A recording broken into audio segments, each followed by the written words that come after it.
यह वर्ष श्री गुरु तेग बहादुर जी के बलिदान का 350वां वर्ष इस नाते और संपन्न होगा। हिंद की चादर बनकर जिन्होंने अत्याचार, अन्याय और सांप्रदायिक भेदभाव से समाज के मुक्ति के लिए अपना सर्वोच्च बलिदान दिया, समाज की रक्षा की, ऐसी एक विभूति, उसका स्मरण इस वर्ष होगा। आज 2 अक्टूबर है, इसलिए स्वर्गीय महात्मा गांधी जी की भी जयंती है। अपने स्वातंत्र्य की लड़ाई में उनका योगदान तो अविस्मरणीय है,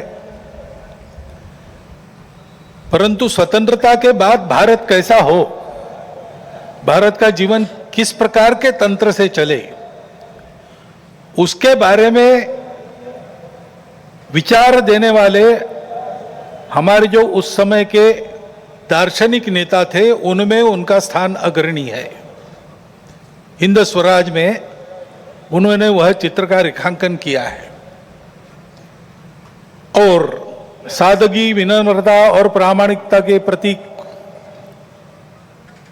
और जिन्होंने देश के लिए अपने प्राण अर्पण किए, ऐसे स्वर्गीय लाल बहादुर शास्त्री जी, उनकी भी आज जयंती है। भक्ति, समर्पण और देश सेवा के ये उत्तुंग उदाहरण व्यक्तिगत और राष्ट्रीय चारित्र कैसा होना चाहिए, इसके आदर्श हमको मार्गदर्शन करते हैं।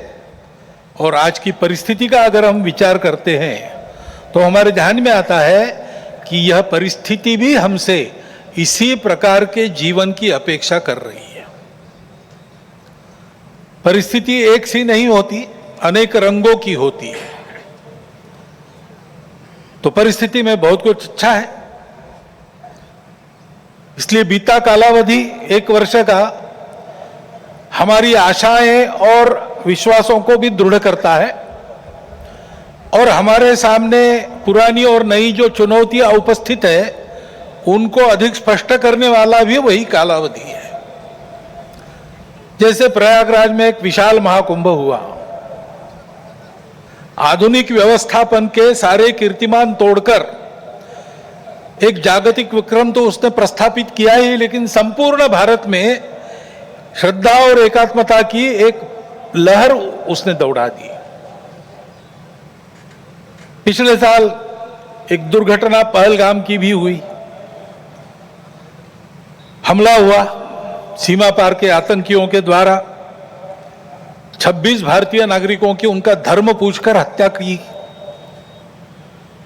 लेकिन उसके चलते सारे देश में प्रचंड दुख और क्रोध की लहर पैदा हुई। पूरी तैयारी करके सरकार ने, हमारी सेना ने उसका बहुत पुरजोर उत्तर दिया। सारे प्रकरण में हमारी नेतृत्व की दृढ़ता, हमारी सेना का शौर्य, कौशल्य और समाज की एकता और दृढ़ता का एक उत्तम चित्र प्रस्थापित हुआ। और यह भी वह घटना हमको सिखा गई कि यद्यपि हम सबके प्रति मित्र भाव रखते हैं और रखेंगे, फिर भी अपने सुरक्षा के विषय में हमको अधिकाधिक सजग रहना पड़ेगा, समर्थ बनना पड़ेगा। क्योंकि इस घटना के बाद दुनिया में विभिन्न देशों ने अपनी अपनी जो भूमिका ली, उसमें हमारी ये भी ध्यान में आया कि हमारे मित्र कौन कौन है और कहां तक है।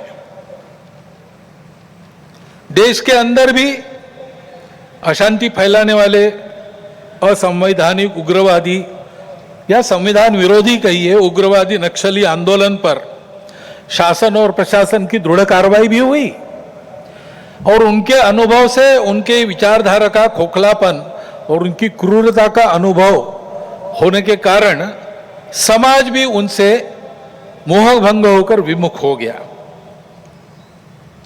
लेकिन उनका नियंत्रण तो हो जाएगा, परंतु अब ये उस क्षेत्र में एक बड़ी जो बाधा थी वो दूर होने के बाद उस क्षेत्र में न्याय की स्थापना हो, विकास वहां तक पहुंचे, सद्भावना, संवेदना और सामरस्य वहां स्थापित हो, इसके लिए समाज की भी और शासन प्रशासन की भी योजनाएं चलनी पड़ेगी, क्योंकि इनका अभाव ही ऐसे उग्रवादी ताकतों के पनपने का कारण बनता है।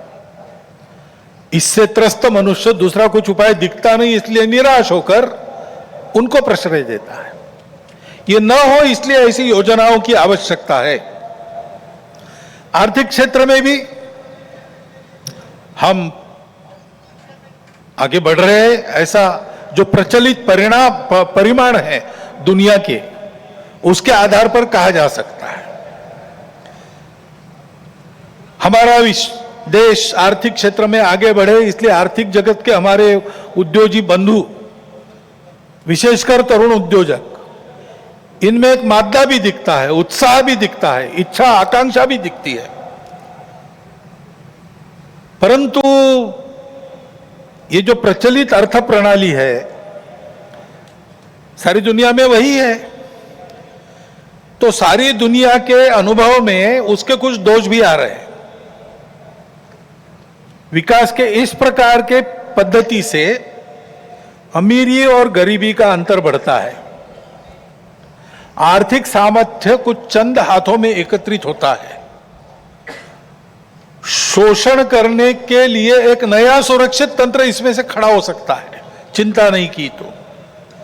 पर्यावरण के हानि की समस्या खड़ी हो जाती है और मनुष्यों के आपसी व्यवहार में कई प्रकार की व्यापारिक दृष्टि और अमानवीयता की बातें प्रवेश कर जाती है। इन दोषों की बाधा हमें नहीं होनी चाहिए, इसलिए भी कि अभी हाल में अमेरिका ने जो नई टैरिफ नीति अपनाई, उनके अपने हित के लिए अपनाई होगी, लेकिन उसकी मार तो सभी पर पड़ रही है। इसलिए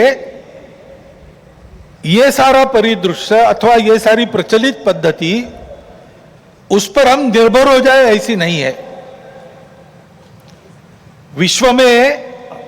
विश्व का जीवन परस्पर निर्भरता से ही चलता है। राष्ट्रों में आपस में सब प्रकार के संबंध होने पड़ते हैं। अकेला राष्ट्र अलगाव में, आइसोलेशन में जी नहीं सकता। परंतु ये निर्भरता मजबूरी में न बदल जाए, क्योंकि वो कब बदलेगी, कैसे बदलेगी, उसका कोई पता नहीं। और इसलिए इस निर्भरता को मानते हुए, विश्व जीवन की एकता को मानते हुए, हमको इसको मजबूरी न बनाते हुए जीना अगर है तो स्वदेशी और स्वावलंबन का कोई परिणाम नहीं, कोई पर्याय नहीं। हमको आत्मनिर्भर होना पड़ेगा, स्वावलंबी जीवन जीना पड़ेगा, स्वदेशी का उपयोग करना पड़ेगा, और फिर भी अंतरराष्ट्रीय संबंधों का सब प्रकार के, राजनयिक हो, आर्थिक हो, व्यापारिक हो, इन सब का जतन हमको करना पड़ेगा। लेकिन उसमें मजबूरी नहीं होगी, हमारी अपनी इच्छा होगी, हमारा अपना सद्भाव होगा, ऐसा हमको बनना पड़ेगा। प्रचलित पद्धति जो है उसके दुष्परिणाम हमारे यहां भी दिखते हैं। अभी हाल में ही जो खबरें पिछले 1-2 साल से चल रही है, प्रत्यक्ष हम देख रहे हैं हिमालय के क्षेत्र में कैसे चल रहा है। वर्षा का अनियमित होना तो सर्वदूर है, प्रकृति के प्रकोप भी बढ़ गए हैं, भूस्खलन होता है, अप्रत्याशित वर्षा होती है, हिम नदियां सूख रही है। ऐसे परिणाम गत 3-4 वर्षों में तीव्र होते चले जा रहे हैं। ये हिमालय हमारे लिए सुरक्षा की दीवार और दक्षिण पूर्व एशिया के लिए उसका पूरा जलस्रोत हिमालय से ही आता है। अगर प्रचलित विकास की पद्धति में से इन सारी बातों को और प्रोत्साहन मिलता होने के लिए, तो उस नीति का हमको पुनर्विचार करना पड़ेगा, क्योंकि हिमालय की आज की अवस्था एक खतरे की घंटी बजा रही है। प्राकृतिक उथल पुथल है तो जनजीवन में भी उथल पुथल दिख रही है। श्रीलंका में, बाद में बांग्लादेश में, बाद में नेपाल में, हमारे पड़ोसी देशों में भी हमने इसका अनुभव किया। अब कभी कभी हो जाता है, प्रशासन जनता के पास नहीं रहता, संवेदनशील नहीं रहता, लोकाभिमुख नहीं रहता, उनकी जनता की अवस्थाओं को ध्यान में रखकर नीतियां नहीं बनती तो असंतोष रहता है। परंतु उस असंतोष को इस प्रकार व्यक्त होना, यह किसी के लाभ की बात नहीं है। अभी अभी प्रमुख अतिथि महोदय ने कहा, 25 नवंबर के भाषण की याद की, उसमें इस प्रकार के जो आंदोलन है जिसमें इतनी सारी हिंसा और विनाश होता है, डॉक्टर अंबेडकर साहब ने उसको ग्रामर ऑफ अनार्की कहा है।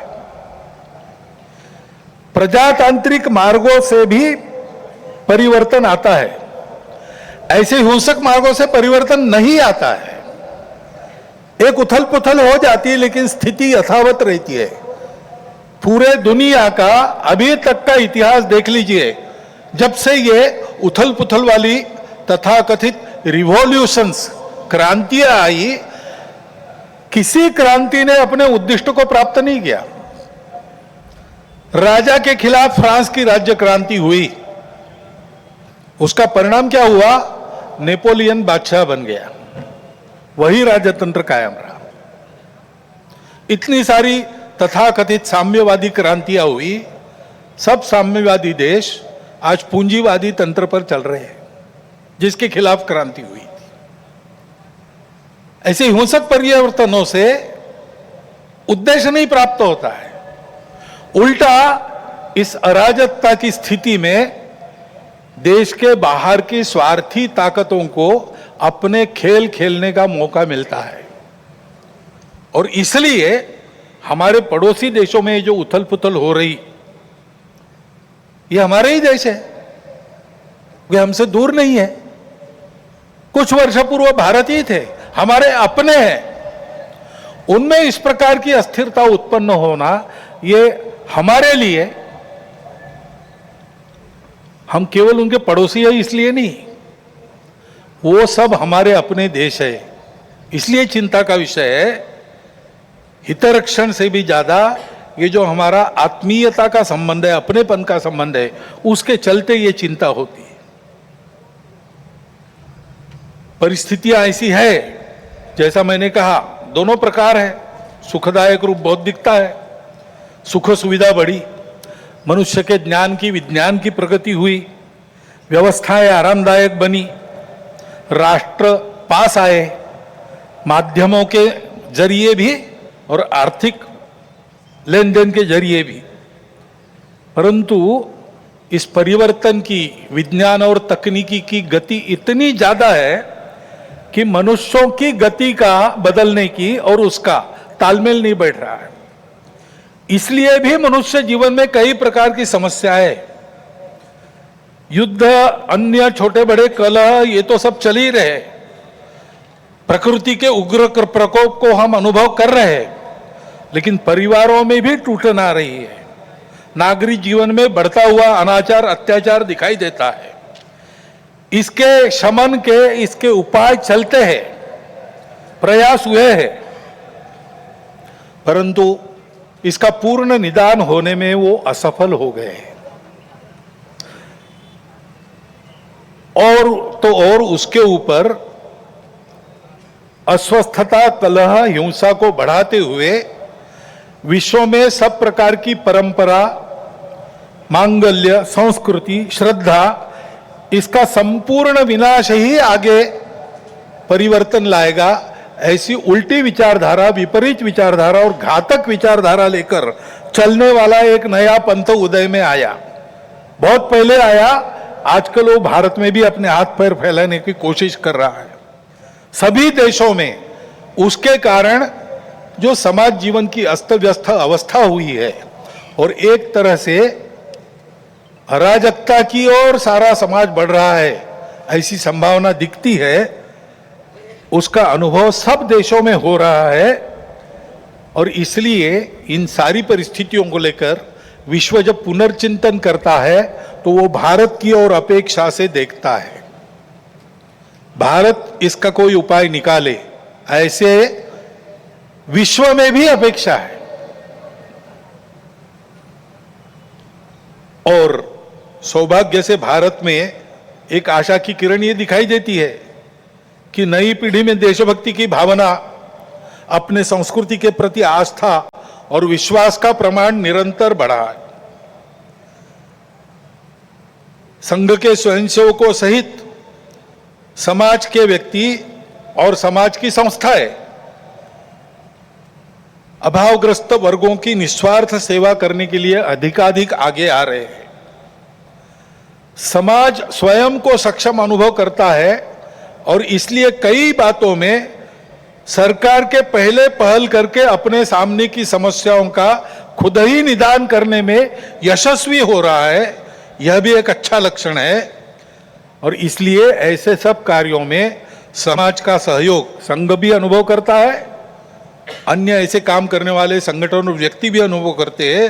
प्रत्यक्ष सहयोग और सहभाग इसकी इच्छा समाज में बढ़ रही है और बुद्धिजीवियों में भी अपने देश के हमारा कोई स्वतंत्र अलग ऐसा कोई प्रतिमान, ऐसा कोई मॉडल हो सकता है क्या, इसकी खोज करनी चाहिए, ऐसा चिंतन बढ़ रहा है।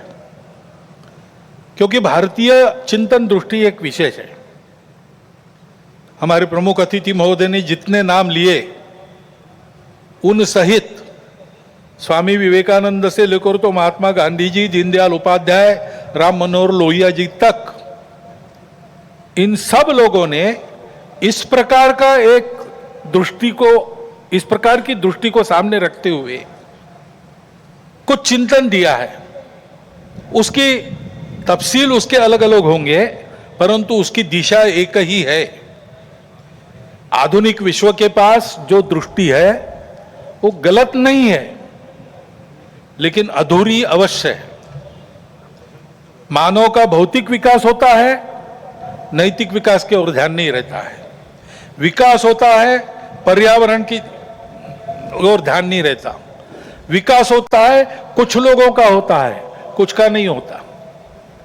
आज अमेरिका का जीवन विकसित माना जाता है, उसको आदर्श मानकर हम चले भारत के लोग, और हमने चाहा कि भारत अमेरिका जैसा जीवन जिए। तो कुछ अभ्यासक कहते हैं हिसाब करके ऐसा जीवन जीने के लिए और 5 पृथ्वियों की आवश्यकता लगेगी। ये विकास कैसे होगा? ये हो नहीं सकता। प्रगति के साथ साथ इसी के कारण नई नई समस्याओं को हम झेल रहे, जो प्राण संकट बन रही है। दृष्टि का अधूरापन ही इसके लिए कारण है। हमारी दृष्टि है, हमारी दृष्टि भौतिक विकास के साथ साथ मन, बुद्धि और आध्यात्मिकता का विकास कर सकती है, करती है। व्यक्ति के साथ साथ मानव समूह और सृष्टि का भी विकास साधने वाली हमारी दृष्टि है। मनुष्य की आवश्यकताओं, इच्छाओं के अनुरूप आर्थिक स्थिति, इच्छा पूर्ति हो सबकी, ऐसी व्यवस्था, उसके साथ साथ ही समूह के प्रति और सृष्टि के प्रति कर्तव्य बुद्धि और अपनेपन का साक्षात्कार व्यक्तियों में जगाने की शक्ति हमारी इस दृष्टि में है। सहस्रों वर्षों तक विश्व में इस दृष्टि के आधार पर हमने एक सुंदर, समृद्ध, शांतिपूर्ण, परस्पर संबंधों को पहचानने वाला और मनुष्य और सृष्टि का, मनुष्य और समूह का सहयोगी जीवन ऐसे प्रस्थापित किया था। आज विश्व के आवश्यकताओं की पूर्ति करते हुए उनकी समस्याओं का निराश करने का शाश्वत निदान देने वाली एक नई रचना को विश्व आवश्यक मान रहा है, भारत से अपेक्षा कर रहे हैं, और नियति शायद यही कार्य हम भारतवासियों से चाहती है कि हम अपने उदाहरण से विश्व को एक नया ऐसा रास्ता दे। संघ 100 साल से ये सारा चिंतन, इन सब महापुरुषों का चिंतन लेकर, संघ का चिंतन नया नहीं है, वो अपनी दृष्टि के आधार पर अपने यहाँ परंपरा से चलने वाला आज तक आया हुआ यहाँ तक चिंतन है, उस चिंतन को लेकर संघ 100 साल से काम कर रहा है। समाज जीवन के विभिन्न आयामों में, संगठनों में, संस्थाओं में, स्थानीय स्तर पर भी व्यक्तिगत पहल से भी स्वयंसेवक सक्रिय है। समाज जीवन में सक्रिय ऐसे अनेक सज्जनों के साथ भी सहयोग और संवाद स्वयंसेवकों का चलते रहता है। इन सब का जो संकलित अनुभव है उसके आधार पर संघ का कुछ चिंतन है। वो चिंतन आज के कार्यक्रम में आपके सामने रखना ये मेरे भाषण का प्रमुख उद्देश्य है। पहली बात है कि विश्व की व्यवस्था में परिवर्तन तो आवश्यक है, विनाश टालना है तो अनिवार्य है, परंतु हम एक विपरीत व्यवस्था में इतने आगे बढ़ गए, सारी दुनिया आगे चली गई, हम भी आगे चले गए। अब एकदम अगर पीछे मुड़ेंगे तो गाड़ी उलट जाएगी। इसलिए इस गति से आगे बढ़ते बढ़ते हुए धीरे धीरे छोटे छोटे कदमों से हमको मुड़ना पड़ेगा, एक लंबा मोड़ लेके पीछे आना पड़ेगा। देश काल परिस्थिति का ध्यान रखते हुए हम अपनी समग्र और एकात्म दृष्टि के आधार पर अपना स्वयं का विकास पथ बनाकर विश्व के सामने एक यशस्वी उदाहरण रखेंगे, तब इस व्यवस्था का परिवर्तन प्रारंभ होगा। अर्थ और काम के पीछे अंधी होकर भाग रही दुनिया को धर्म की दृष्टि देनी पड़ेगी। वो धर्म पूजा नहीं है, वर्शिप्स नहीं है, वो धर्म खान पान रीति रिवाज नहीं है, वो धर्म इसके परे सबको जोड़ने वाला, सबको उन्नत करने वाला, सबको साथ लेकर चलने वाला, प्रजा की सृष्टि की धारणा करने वाला धर्म है। उस धर्म का मार्ग हमको अपने उदाहरण से विश्व को देना पड़ेगा, भारतवर्ष को ऐसा होना ही पड़ेगा, ऐसे संघ मानता है 100 साल के अनुभव के बाद।